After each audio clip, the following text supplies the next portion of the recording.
Good morning. Verse of the day, Genesis chapter 22 and verses 8. Abraham answered, God himself will provide the lamb for the burnt offering, my son, and two of them went together.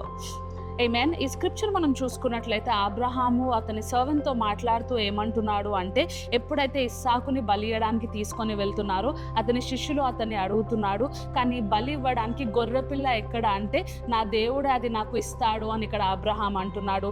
So today what I want to encourage you with, ఎప్పుడైతే అబ్రహాము తన ఒక సంతానాన్ని తీసుకొని వెళ్తున్నాడో అప్పుడు అతని దగ్గర ఆ గొర్రెపిల్ల లేదు, కానీ అతను ఏం చేశాడు అంటే అతను విశ్వాసముతో చూశాడు అంట.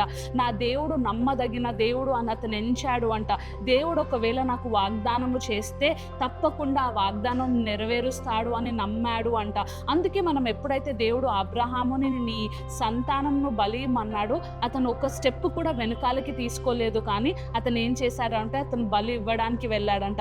కేవలం బలి ఇవ్వడానికి వెళ్ళడమే మాత్రమే కాదు, కానీ ఏమంటున్నాడంటే నా దేవుడే నాకు గొర్రె పిల్లను ఇస్తాడు అని అంటున్నాడంట. సో టుడే ఒకవేళ మీరు దేని కొరకైనా ప్రార్థన చేస్తున్నట్లయితే మీకేం తెలియాలి అంటే నా దేవుడే నాకు అది ఇస్తాడు అనే రీతిగా మీకు తెలియాలి. మీరు ఏ రీతిగా ప్రార్థన చేయాలి అంటే, నేను అడుగుతున్నవన్నీ దేవుడు నాకు కంటికి కనపడక ముందే దేవుడు నా కొరకు సిద్ధ పెట్టాడు అని ఎప్పుడైతే మనం నమ్ముతామో తప్పకుండా దేవుడు కొన్ని నూతనమైన ద్వారములు మీ జీవితంలో తెరుస్తాడు అని నమ్ముచున్నాను.